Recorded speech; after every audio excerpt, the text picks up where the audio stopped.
Russia का कामयाब दौरा करने के बाद prime minister Narendra Modi Austria पहुंच चुके हैं।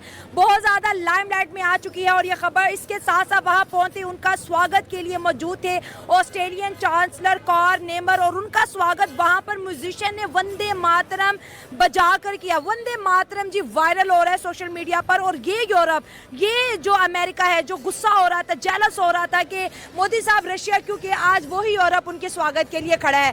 अभी मजा आएगा ना भिड़ो। सिर्फ ज्यादा नहीं, यूएई की बात कर ले, अभी उसने हमारे 14 पाकिस्तानी सिटीज को बैन किया कि ये लोग भिखारी हैं। रशिया ने, मलेशिया ने हमें बैन किया कि ये लोग भिखारी। यूरोप तक तो हमारी पहुंच ही नहीं है, यूरोप अब विजिट वीजा भी नहीं दे रहा। अच्छा बात नहीं है। इसकी मेन वजह तो ये होती है ना कि यहाँ पे हमारे जॉब नहीं है, सब कुछ चीज़ें नहीं, तो हर बंदा बाहर जाने की कोशिश कर रहा है। जब हम बाहर जाते तो बाहर भी हम तो जॉब नहीं कर रहे। मोस्टली जो चीज़ें होती है, हम क्राइम करते हैं, हम डकैती करते हैं, लोगों को मारते हैं, बैंक रॉबरी करते हैं, क्रेडिट कार्ड लेके भाग जाते हैं। मोदी साहब का डंका तो बज ही रहा है पूरी दुनिया में, लेकिन उसके साथ साथ वंदे मातरम का डंका भी बज गया है पूरी दुनिया में। इसकी वजह यह है कि वंदे मातरम वायरल हो गया है दुनिया में।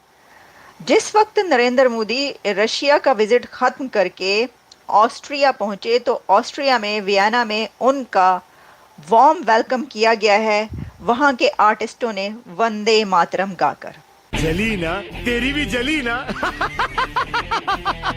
जैसे ही इंडिया के प्राइम मिनिस्टर ने रशिया का विजिट किया, उसी दौरान यूएसए से ऐसी एक स्टेटमेंट आती है कि इंडिया एक ऐसा कंट्री है या इंडिया के प्राइम मिनिस्टर एक ऐसी पर्सनैलिटी हैं जो चाहे तो रशिया और यूक्रेन की वार को रुकवा सकते हैं। दूसरी साइड पे अगर पाकिस्तान की बात की जाए, पाकिस्तान हमेशा पूरी दुनिया में, बल्कि पाकिस्तानियों को खास तौर पे हम बताते हैं कि पाकिस्तान एक एटॉमिक कंट्री है, वाहिद इस्लामिक एटॉमिक कंट्री है, तो इसलिए पूरी दुनिया के मुसलमान कंट्रीज का हजीमा हमारे सर पे है। लेकिन हम फलस्तीन और इसराइल की वार के अंदर क्या अपना रोल प्ले कर सके, क्या हम रुकवा सके या नहीं रुकवा सकते, या इतनी हम पावर रखते हैं कि कोई भी ऐसा काम कर सके, कोई ऐसी स्टेटमेंट दे सके जिससे इसराइल प्रेशर में आ सके या वार रोक सके। रोज आते हैं इस उम्मीद पे, आज जीतेंगे, कल जीतेंगे, परसों जीतेंगे, रोज हारते हैं।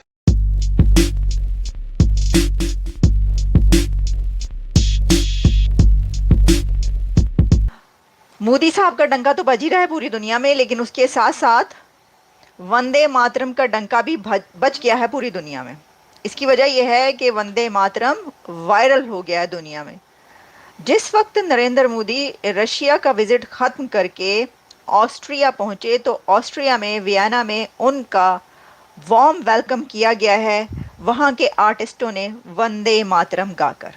तो आपके सामने हम रखते हैं इस वक्त कि Indian prime minister Narendra Modi का ऑस्ट्रिया का विजिट क्यों इतना इम्पोर्टेंट है और ये एक हिस्टोरिक मोमेंट क्यों कहा जा रहा है।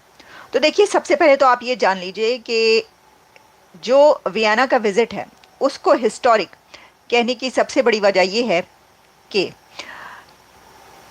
इंडियन हिस्ट्री में आफ्टर 41 ईयर्स कोई इंडियन प्राइम मिनिस्टर ऑस्ट्रिया का विजिट कर रहा है, और ये एजाज़ हासिल हुआ है, ये ऑनर मिला है प्राइम मिनिस्टर नरेंद्र मोदी को। उनके नाम बहुत सारे ऑनर्स लगते जा रहे हैं। उनकी गुड लक भी बहुत है और उनकी मेहनत भी बहुत है, उनका हार्डवर्क और उनकी पॉलिसीज़, उनकी जो ग्लोबल पॉलिसी है इस वक्त, जियो पॉलिटिक्स, ग्लोबल पॉलिटिक्स, आप इसको कुछ भी कहिए, लेकिन उनकी जो इस वक्त डिप्लोमेसी है वो देखने के लायक है।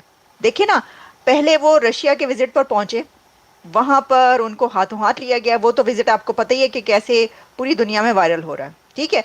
लेकिन उस विजिट पर जहाँ पूरी दुनिया की नज़रें थी तो ये बात भी कही जा रही थी कि जनाब अब जो रशिया का विजिट है, ख़ास तौर पर कुछ वेस्ट को जो है उससे बड़ी वो प्रॉब्लम्स थी कि इस वक्त जो है वो ये विजिट हो रहा है। तो उनका जवाब भारत ने इस एक विजिट से दिया है कि जहाँ एक तरफ भारत रशिया के साथ मेल मुलाकात करता है तो वहीं पर उसी के साथ उसके बाद भारतीय प्रधानमंत्री, वजीर आजम यूरोप के एक कंट्री में चले जाते हैं। तो देखिए ना, इसको कहते हैं फॉरेन पॉलिसी। और किसको कहते हैं मुझे बताएं? फॉरेन पॉलिसी इसको नहीं कहते तो किसको कहते हैं? कि रशिया के विजिट के बाद आप ऑस्ट्रिया का विजिट करें, आप यूरोप चले जाएं। अब देखें यूरोप, वेस्ट और रशिया का इस वक्त क्या मामला चल रहे हैं। तो उन्होंने कहा कि कोई ऐसी बात नहीं, हमारे लिए तो सभी जो हैं वो एक जैसे हैं, हमारा तो सबके साथ ही अच्छा है। तो अगर आपको रशिया पे, तो हम रशिया के बाद हम यूरोप जा रहे हैं, वो यूरोप चले गए। और यूरोप में फिर मोदी साहब का इस्तकबाल हुआ है, वंदे मातरम उनके आर्टिस्टों ने गा कर किया है। तो वंदे मातरम इस वक्त दुनिया में वायरल हुआ है। Vande Mataram goes viral in the world. Austria के आर्टिस्ट गा रहे हैं इसको और मोदी साहब का इस्तकबाल करें। वाह, अच्छा, सिर्फ यही नहीं हुआ, बल्कि एक और बहुत इंटरेस्टिंग इवेंट हो गया है, और वो ये है कि हम अभी तक ये देखते थे कि जो इटली की जॉर्जिया मेलोनी है, वो मोदी साहब के साथ बड़ी उनकी फ़ैन है और वो उनके साथ खड़े होके उन सेल्फीज़ बनाती हैं। लेकिन उनसे बड़ा एक और फ़ैन निकल आया, पता नहीं उनसे बड़ा है या नहीं है, लेकिन कम से कम उनके जितना फ़ैन ज़रूर है। और वो ये हुआ है कि जनाब जो चांसलर हैं, ऑस्ट्रिया के चांसलर जो हैं, वो मोदी साहब के बड़े फ़ैन निकले और उन्होंने उनके पहुंचते ही जब उनको वेलकम किया तो साथ ही उन्होंने कहा कि सर पहले एक सेल्फ़ी हो जाइए, पहले एक सेल्फ़ी ले लीजिए, तो फिर बाद में सारी बातें होंगी, सर एक सेल्फ़ी हो जाए पहले। तो ऑस्ट्रिया के चांसलर कार्ल एन हैमर ने उनके साथ खड़े होके, मोदी साहब के साथ खड़े होके एक सेल्फ़ी बनवाई। अब ये सेल्फ़ी भी वायरल हो रही है। तो ये मुझे पता नहीं कि क्या बात है, लेकिन नरेंद्र मोदी के साथ सेल्फ़ीज़ बहुत वायरल होती हैं और ये बहुत सिलसिला है।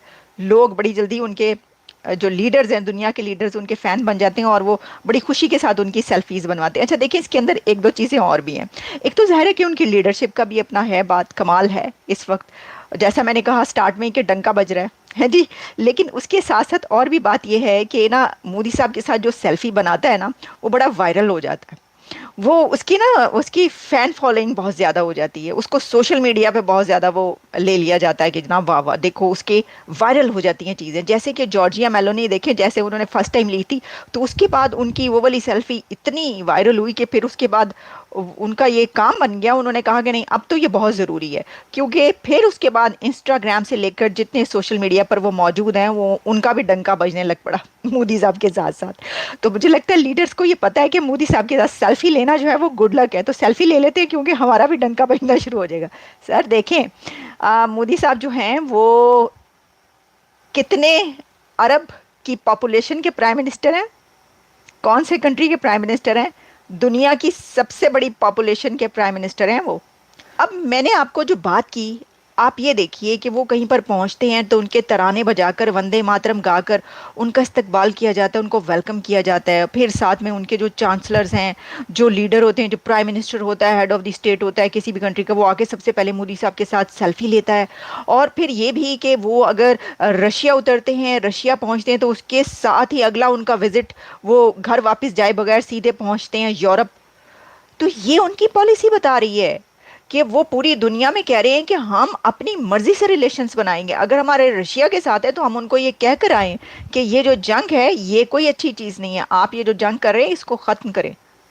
ये कहा है उन्होंने, क्यों आप बच्चों को मार रहे हैं, आपको नहीं पता कि कितना ये पेनफुल है। ये उनके मुंह पर कह कर आए हैं, पुतिन साहब के मुंह पर मोदी साहब।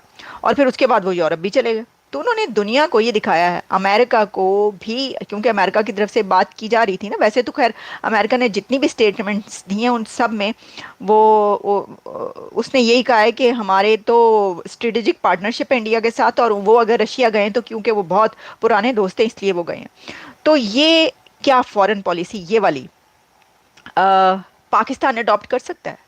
क्या पाकिस्तान ऐसी फॉरेन पॉलिसी चला सकता है कि उसका प्राइम मिनिस्टर जब एक दफ़ा चढ़ता है जहाज़ पर तो वो कई मुल्कों का दौरा करके आए, और पहले मुल्क में जब वो जाए तो वो हो कि जिस पे पूरी दुनिया की नज़रें हैं, और उसके बाद वो कहे, उसके मुंह पर जाके कहे कि भाई ये तुम सही नहीं कर रहे हो जो तुम कर रहे हो, और फिर उसके बाद वो अगला विजिट उससे बिल्कुल अपोजिट साइड में करे?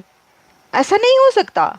इसकी देखें, एक तो जाहिर है ये बात तो है, आप अगर ये सोच रहे हैं या कह रहे हैं कि देखें कोई स्टेटस नहीं है, कोई स्टेचर है ही नहीं इंडिया पाकिस्तान का जिसका कंपैरिजन किया जाए, वो बात अपनी जगह पर है। लेकिन अगर आप 2 मिनट के लिए फ़र्ज़ कर लें कि वैसा स्टेटस है भी पाकिस्तान का, पाकिस्तान ये वाला करेगा? ये वाली 75 ईयर्स में आपने वो पॉलिसी अपनाई है कि जिनको आपने अपना दोस्त कहा वो सब के सब अब आपके दुश्मन बन चुके हैं। 1947 में ये चीज़ नहीं हुई थी, मैं भी आज इंडिया में होता।